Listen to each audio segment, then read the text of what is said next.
భారత్ పాకిస్తాన్ మధ్య ఉద్రిక్త పరిస్థితులు నెలకొన్న రోజు నుంచి ప్రధాని మోడీ నివాసంలో అత్యున్నత స్థాయి సమావేశాలు జరుగుతున్నాయి. భారత్పై పాకిస్తాన్ దాడుల నేపథ్యంలో ప్రతి అంశాన్ని ప్రధాని మోడీ అధికారులు మంత్రులు చర్చిస్తున్నారు.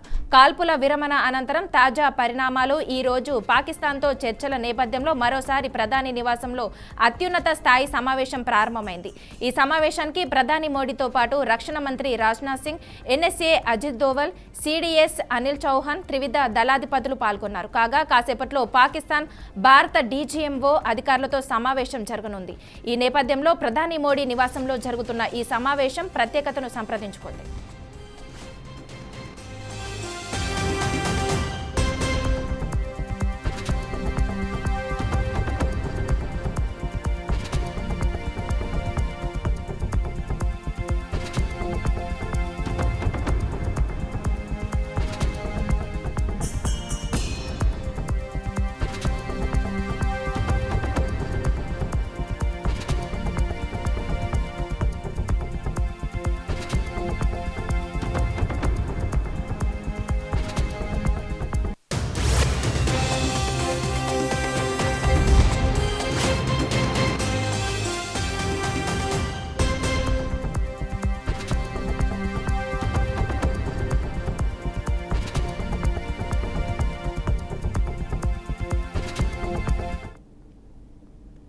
భారత్ పాకిస్తాన్ మధ్య ఉద్రిక్త పరిస్థితులు నెలకొన్న రోజు నుంచి ప్రధాని మోడీ నివాసంలో అత్యున్నత స్థాయి సమావేశాలు జరుగుతున్నాయి. ఇక ఇదే అంశంపై మరింత సమాచారం మా అవుట్పుట్ ఎడిటర్ వెంకట్ అందిస్తారు. వెంకట్, చెప్పండి.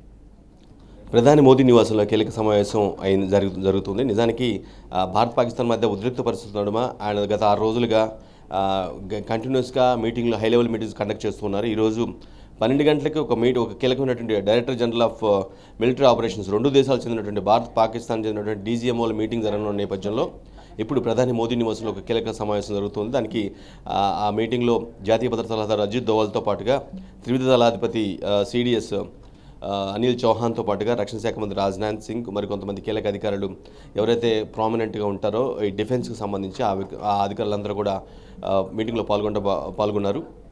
ప్రధానంగా ఇప్పుడు 12 గంటలకి జరగబోయే డీజీఎంఓ మీటింగ్లో చర్చించాల్సిన అంశం, ఎలాంటి అంశాలని పాకిస్తాన్కి కారణాలు చేయాల్సిన అవసరం ఉంది. ఎందుకంటే శనివారం పూట సాయంత్రం కాల్పుల విరమణ ఒప్పందం జరిగింది.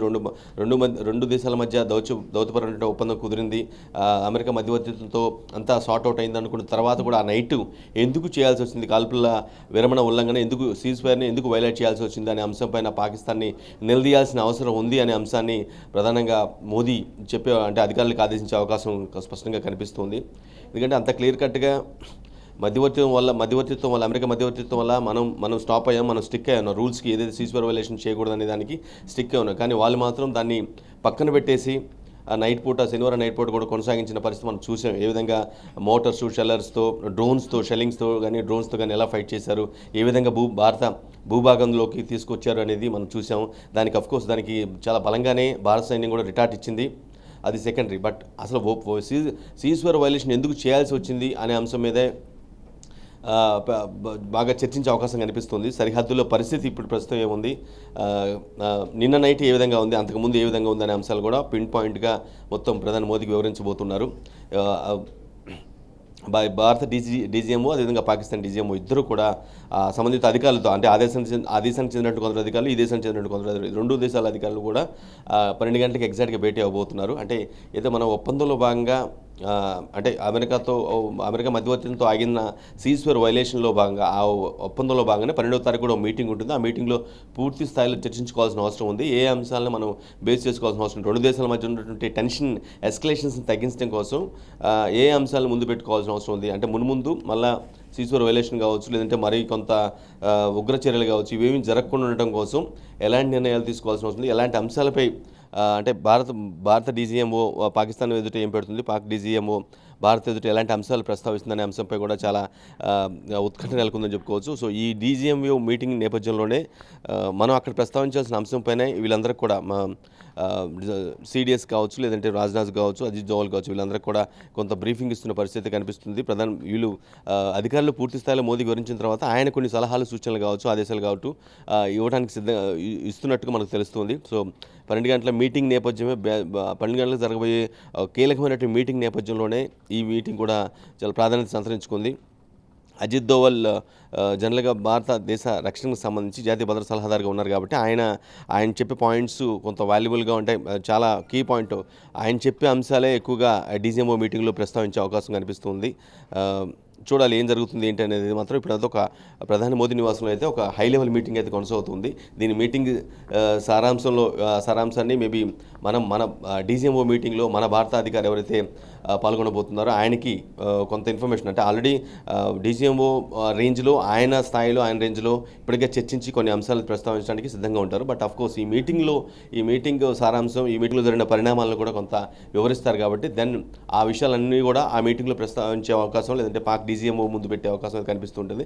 ఏదేమైనా ఉగ్రవాద మూల చర్యలను మాత్రం ఎట్టి పరిస్థితుల్లో ఉపేక్షించేది లేదు. ఎటువంటి ఉగ్ర చర్యనైనా సరే చాలా చాలా సీరియస్గా కన్సిడర్ చేస్తామనే అంశాన్ని మాత్రం కుండబద్దలు కొట్టేలా పాక్ డీజీఎంఓ ఎదుట పెట్టేందుకైతే భారత ప్రభుత్వం సిద్ధమైందని చెప్పుకోవాలి. మనస వెంకట్, ఒకవేళ భారత్ డిమాండ్లకు పాక్ ఒప్పుకోకపోతే పరిస్థితి ఏంటి?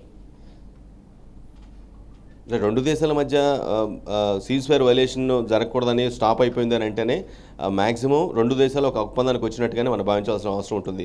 సో ఆయా అంశాలు వీళ్ళు ఎటువంటి అంశాలు ప్రస్తావిస్తారు, భారత్ ఏ విధంగా పాకిస్తాన్ ఎదుట ఎలాంటి అంశాలు ప్రస్తావిస్తారు, ఎలాంటి అంశాలను ముందుంచి మాట్లాడతారనేది కూడా కీ ఆస్పెక్ట్గా మారింది. ఖచ్చితంగా కొన్ని భేదాభిప్రాయాలు డిఫరెంట్ షార్ట్గా ఉండొచ్చు. భారత్ వైపు నుంచి కొన్ని ఉంటే, పాకిస్తాన్ వైపు నుంచి కూడా కొన్ని ఉండే అవకాశం ఉంటుంది. కాబట్టి అవి ఎంత మేరకు సార్ట్ అవుట్ చేసుకొని ఇప్పుడు ఏదైతే ఎల్ఓసి ఎదుట కొంత ప్రశాంత వాతావరణం కొనసాగుతుందో అదే వాతావరణాన్ని ఇంక ముందు కూడా కొనసాగించాలి. ఎటువంటి ఉగ్రచర్యలకు కావచ్చు, లేదంటే బాంబింగ్స్కి, లేదంటే డ్రోన్స్ వదలటం కానీ, మిసైల్స్ వదలటం కానీ, ఇటువంటి జెట్ ఫైరర్స్తో ఫైట్లు కానీ ఇవన్నీ కూడా ఉండకూడదు అనే ప్రాస్పెక్ట్ నేపథ్యంలోనే ఈ మీటింగ్ జరగబోతుంది. కాబట్టి ఖచ్చితంగా కొంత పరస్పరం చర్చించుకుంటారు. భేదాభిప్రాయాలను కూడా సార్ట్అవుట్ చేసుకునే అవకాశం అయితే స్పష్టంగా కనిపిస్తుంది. మనసు వెంకట్, ఇప్పుడు 12 గంటలకు ఏదైతే మీటింగ్ ఉందో అది పూర్తిగా శాంతిని కాపాడేందుకే ఈ చర్చ అంటారా? ఇక ముందు ఇలాంటి సంఘటనలు కూడా జరగకుండా ఉండేందుకు చర్చ అంటారా?